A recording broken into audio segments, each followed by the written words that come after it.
Y dicho eso, me dan una solicitud para entrar. Estoy grabando ya.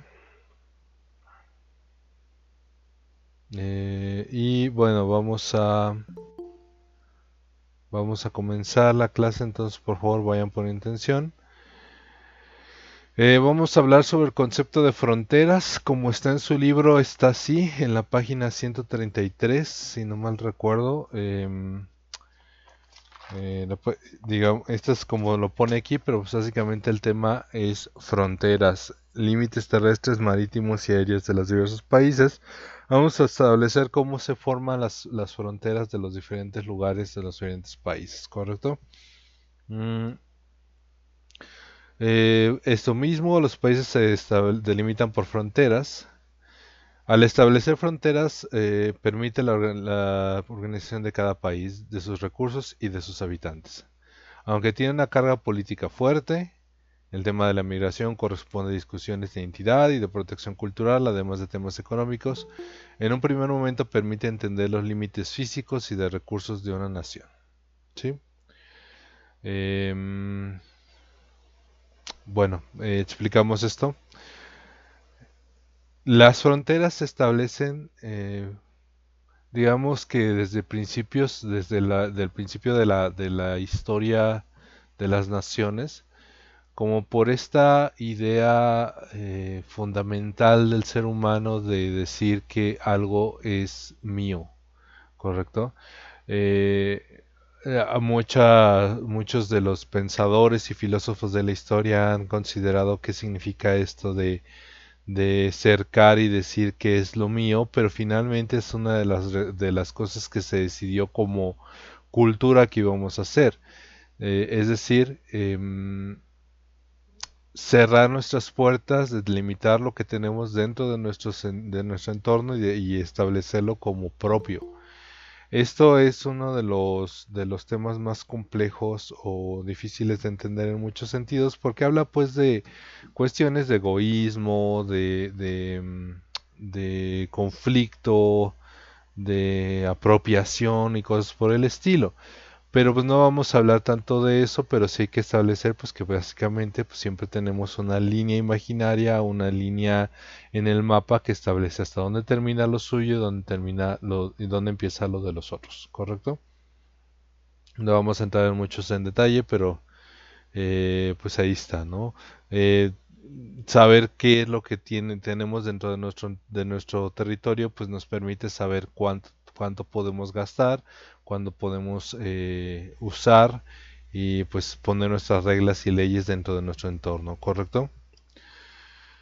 Hay dos tipos principales de fronteras. Las fronteras que se consideran, recuerden que la frontera es una línea imaginaria, finalmente, o sea, no debería haber una especie como de claramente así una línea que se pueda ver en el entorno, pero casi siempre para determinar dónde empieza algo y termina algo usamos dos tipos de señalamientos. La primera de ellas son las fronteras naturales, que son elementos como cauces de ríos, lagos, montañas, cordilleras que sirven para diferenciar claramente dónde termina y empieza un país.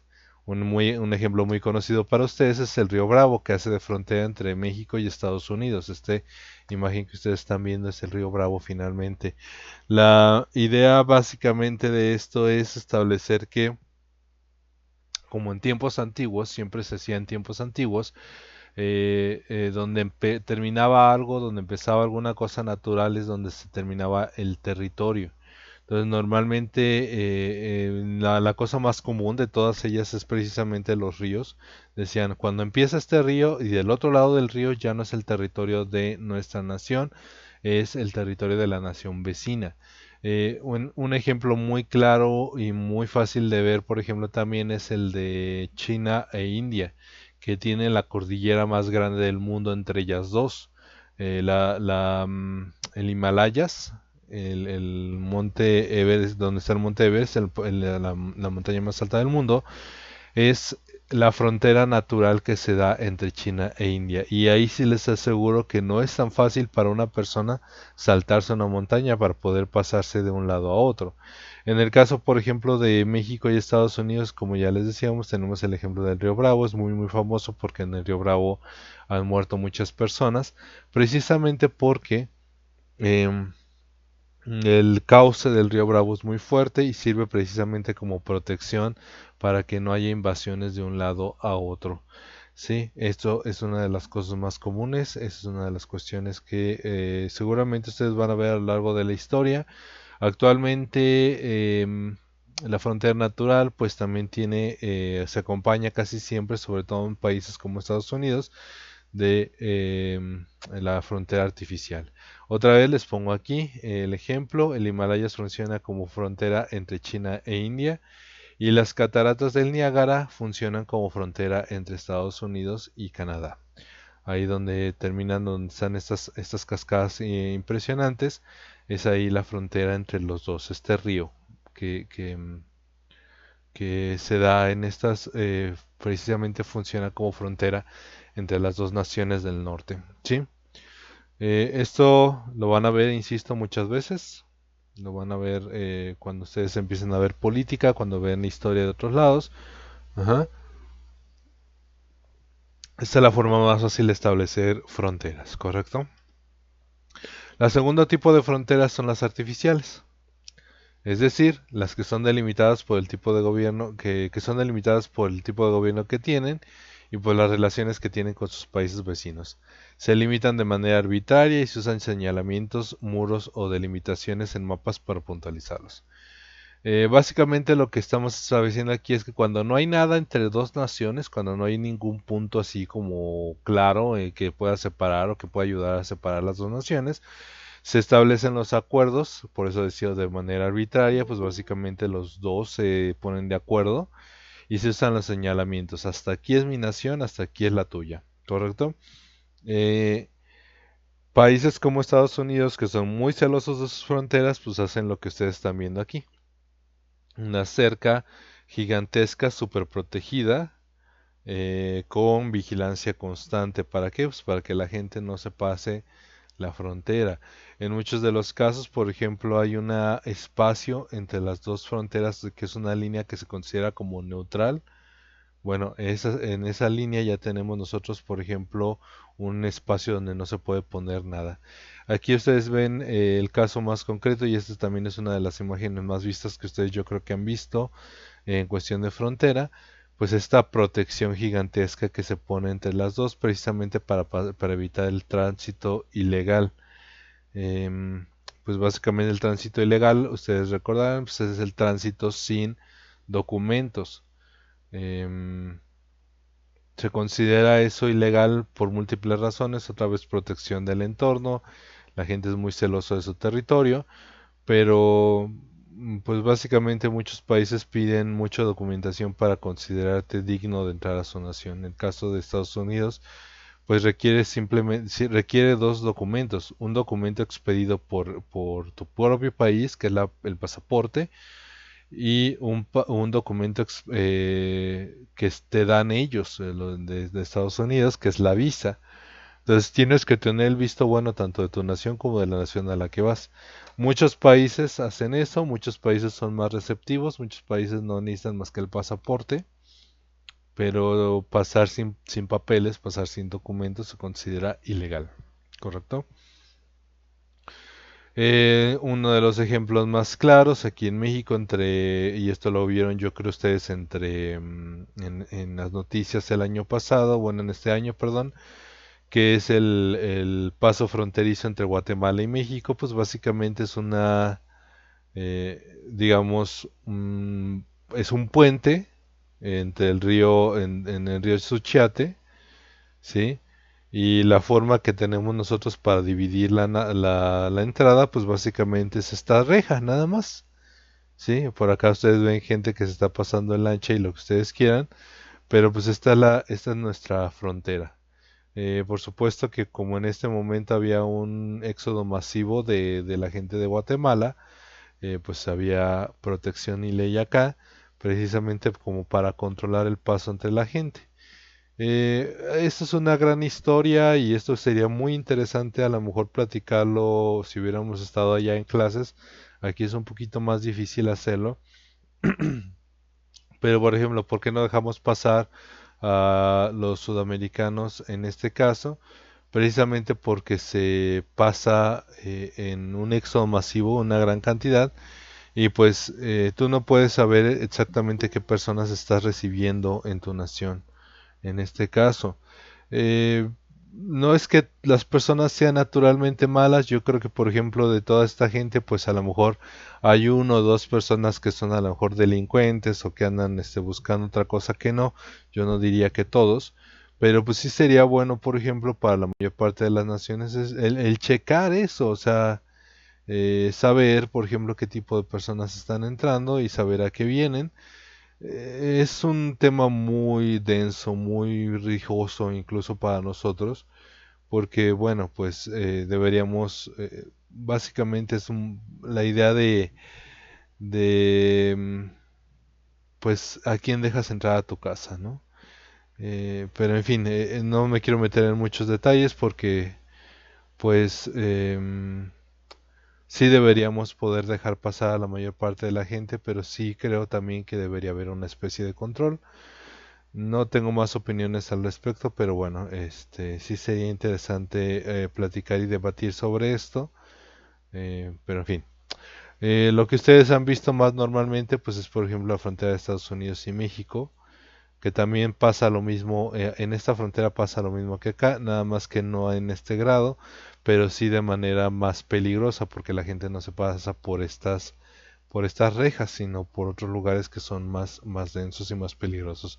Un desierto, por ejemplo, que es donde ustedes habrán escuchado que la mayor parte de los migrantes se pasan, es una frontera natural precisamente por lo peligroso que es cruzarla, ¿correcto? Hablando de fronteras, hay que establecer también que nuestros límites no solamente son por tierra, los límites de un país también incluyen estas cuatro cosas. Cuando hablamos de un país hablamos de estas cuatro cosas. El espacio territorial, que es el continental o el subsuelo, las islas, el espacio marítimo oceánico y el espacio aéreo. Todo lo que está arriba de nosotros, todo lo que está abajo de nosotros y los mares que tenemos cerca se consideran parte de la nación. ¿Sí? El cielo de que está arriba, ustedes, si ustedes se asoman hacia afuera, todo lo que es hacia arriba se considera parte de la nación mexicana. Si ustedes hacen un hoyo y quieren vivir en una cueva bajo tierra, pues también es parte de la nación mexicana. Si ustedes se van a las islas cercanas, también se considera, etcétera. Y en ese sentido, pues nosotros hay que delimitar hasta dónde termina y hasta dónde empiezan también nuestros territorios. ¿Sí? Los límites terrestres son conocidos por medio de mapas, pero incluye el subsuelo. Ustedes han visto esto. Sus fronteras, pues básicamente son estas de acá arriba. Sí, terrestres son estas de acá arriba. Sí, estas son nuestras fronteras de arriba. Y estas de acá abajo, pues son nuestras fronteras con Guatemala y Belice. ¿Sí? Terrestres, ustedes la conocen. Sí, no creo que tengan mucha duda. Incluso, por ejemplo, aquí podemos ver las fronteras de Guatemala, las fronteras de Belice, etcétera.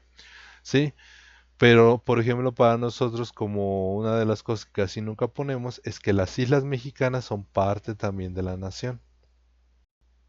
Si ustedes navegan desde Michoacán y se van a las islas de Revillagigedo, todavía están en la parte de la nación mexicana, tanto en el trayecto de mar como a la hora de poner pie en las islas, ¿correcto?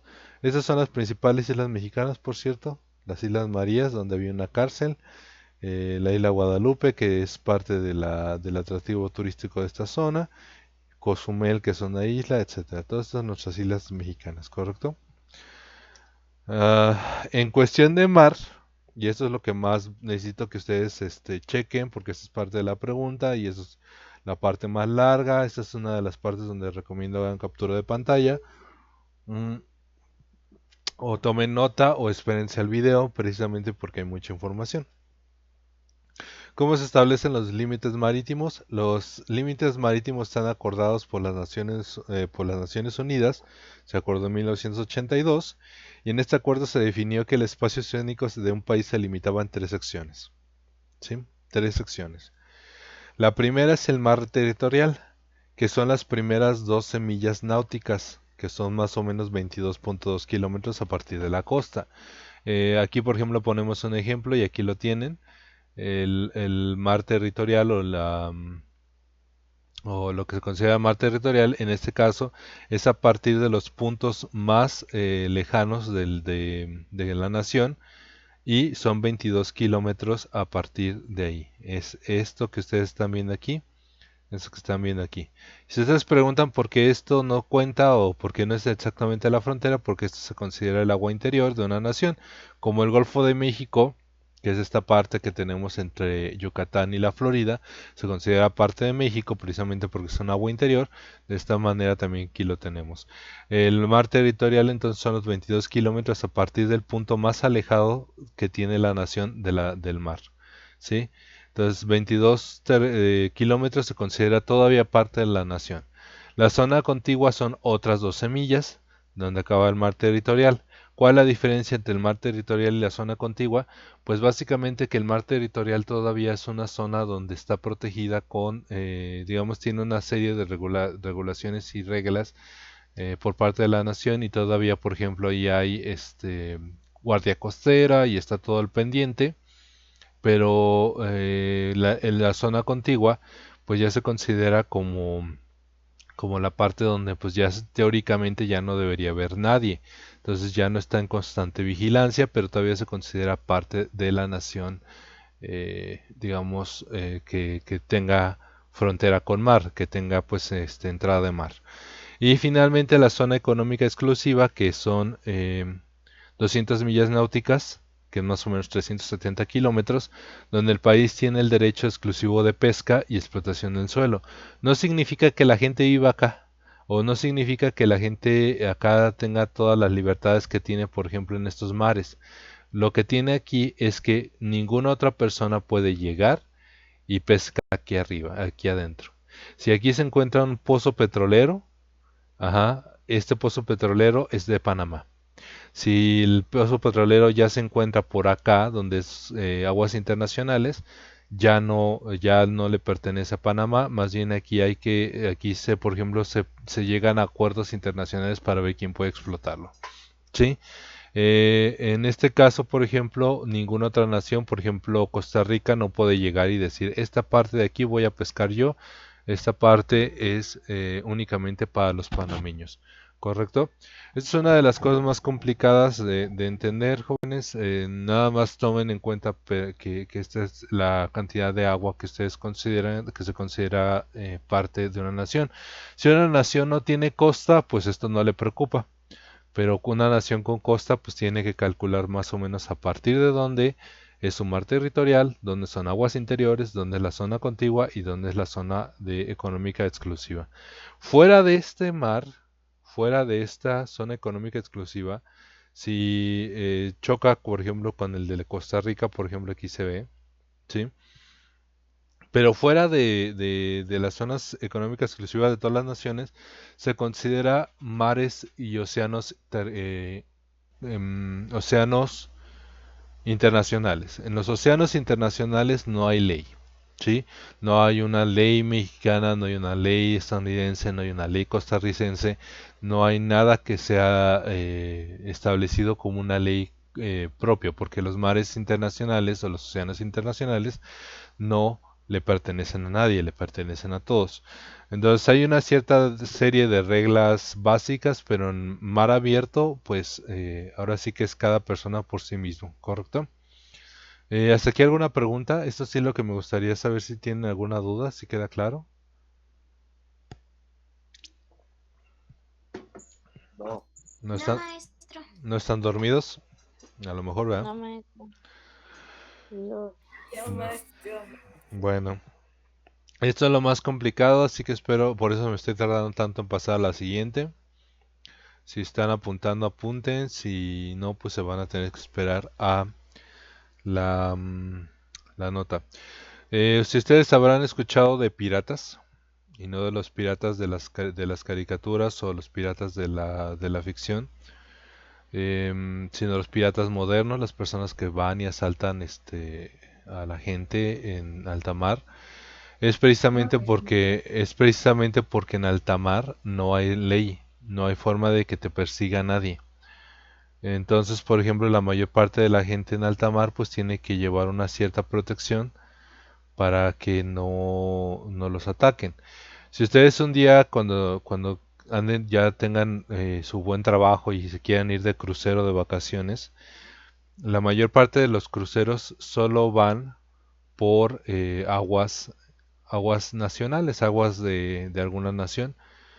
Pero por ejemplo, para entrar por barco a una nación, incluyendo a zonas económicas exclusivas, tienes que pedir permiso. Si tú vas en un barco, por ejemplo un crucero, que ustedes se vayan de vacaciones, van a tener que llevar su pasaporte porque en dado caso que ustedes les pregunten, ustedes tienen que dar fe de que ustedes vienen de vacaciones, obviamente.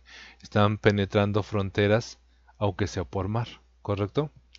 Si están en mar abierto, pues ahí sí no los protege nadie, pero si están en aguas territoriales, en zona contigua, en mar territorial, em, pues básicamente los protege el país del agua donde ustedes vienen. Entonces vienen su crucero y entra a las aguas territoriales de República de Panamá. Si un pirata con metralleta los va y los ataca, Panamá tiene la obligación del rescate, sobre todo si ustedes van en buena ley, ¿correcto? Esto incluye también bajo el agua, por cierto, no vayan a creer que nada más es arribita. Si ustedes van por un submarino por bajo el agua, también es parte de la nación, ¿correcto? Esto puede parecer raro, pero bueno, es importante saberlo. El siguiente es los límites aéreos. Los límites aéreos de una nación se considera que es todo el espacio arriba de los mares y suelos territoriales, ¿sí? Y hasta aproximadamente 40 kilómetros de altitud. De la misma manera que el océano, los ciudadanos y países extranjeros deben pedir autorización para penetrar un espacio aéreo de un país, ¿correcto? Si ustedes van en avión y se van a ir a Estados Unidos en avión, ustedes no lo saben porque ustedes no van en la cabina del piloto, pero el piloto tiene que avisar a Estados Unidos que está entrando a territorio, a espacio aéreo nacional para que allá en las torres de vuelo de los países extranjeros lo vean en el radar, lo vean claramente que ahí viene y saber que pues no viene con malas intenciones. Un avión que esto se debe precisamente a que, bueno, en la Segunda Guerra Mundial, en la Primera Guerra, sí, en la Segunda Guerra Mundial, los aviones entraban para bombardear. Entonces, las naciones están bien al pendiente de qué aviones entran por medio de sonares de radares de satélites para que no vaya a haber alguna persona que te haga una mala jugada. Ujú. Entonces, todos los aviones tienen que avisar a las diferentes naciones que van a entrar a su espacio aéreo, tienen que dar un número de registro, tienen que avisar de qué aerolínea vienen, con qué intenciones, etcétera. Las torres de vuelo de cada aeropuerto están pendientes de todo eso, ¿sí? Eh, y bueno, 40 kilómetros. Si ustedes van por arriba de los 40 kilómetros, ya no se considera parte de la nación mexicana, pero también ir por arriba de los 40 kilómetros pues es extremadamente complicado, ¿no? Más allá de esa altura pues ya es peligroso, ya es una temperatura muy baja, hay muy poca atmósfera, hay muy poco aire, pues casi ninguna nación puede llegar a ir desde tan arriba, ¿correcto? Finalmente, una de las cosas interesantes es el tema de la Antártida. Sí, la Antártida, que también ustedes conocen como el Polo Sur. Eh, Todo en el planeta está repartido, jóvenes. Todo en el planeta está repartido en las diferentes naciones, precisamente por quién llegó primero y quién estuvo ahí primero.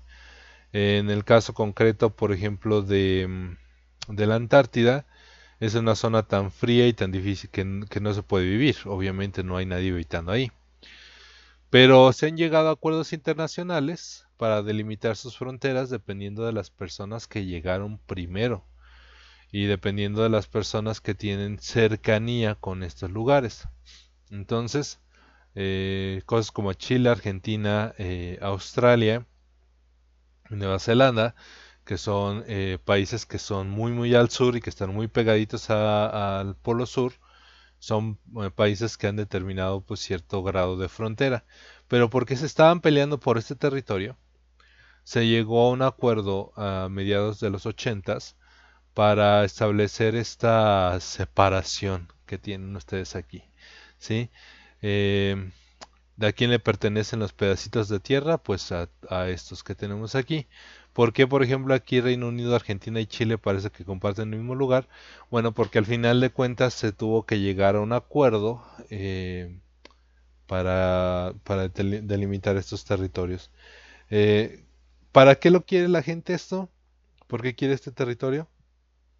Realmente no los quieren para nada, jóvenes, pero se ha establecido como de buena voluntad, como parte de investigadores científicos. Uno de los lugares que prefiere la gente para el estudio sobre todo de la gravedad, de los campos magnéticos de la Tierra, de los climas, etcétera, es esta zona. Entonces se ha establecido estos pactos para, para el desarrollo científico, para precisamente las bases que tienes ahí para estudio de la ciencia, pues se establezca como que todos estamos de acuerdo en estar aquí, ¿sí? Pero en general, pues no se puede vivir ahí, entonces nada más es como por esta tendencia humana de apropiarnos de lo que se pueda.